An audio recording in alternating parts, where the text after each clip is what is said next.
Après le coup d'État survenu fin août 2023, qui a évincé le président Ali Bongo Ondimba, le Gabon est entré dans une période de transition politique. Le premier ministre de transition, Raymond Dong Sima, a déclaré pour la première fois un délai pour cette transition, suggérant qu'une période de 24 mois serait raisonnable. Cette décision vise à créer les conditions nécessaires pour des élections libres et équitables. Le processus que nous devons conduire pour arriver à cette élection est un processus inclusif.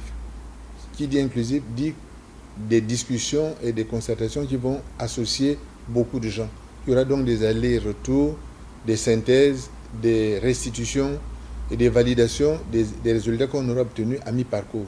Par conséquent, je crois que ça peut se dérouler dans un intervalle de 24 mois. Raymond Dong Sima a exprimé ses préoccupations quant à une possible candidature de militaires, insistant sur leur rôle d'arbitre impartiaux dans le processus électoral.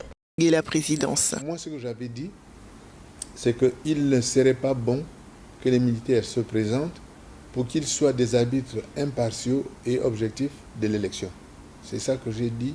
Bon, maintenant, comme le dit le président de la transition, c'est un point qui devrait être discuté par toutes les parties, tous les gens qui seront associés à la préparation des différents textes. La désignation par le général Oligui Nguema à la présidence de la transition comme au sein du comité de militaires qui forme son équipe rapprochée d'officiers chargés de la plupart des mêmes secteurs que les ministres de Raymond Dong Sima pose la question de l'autonomie et des marges de manœuvre de son gouvernement civil. Est-ce que j'aurai les mains libres? Ça, je ne peux pas le savoir à l'heure actuelle. On le verra. Mais je pense que ça dépendra de ce que les militaires voudront obtenir.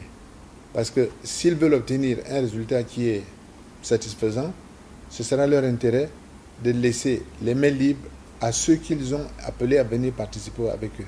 Raymond Dong Sima a annoncé samedi la composition de son gouvernement nommé par le général Oligui et qui comprend d'anciens ministres du président déchu, des membres de l'ex-opposition et des personnalités de la société civile.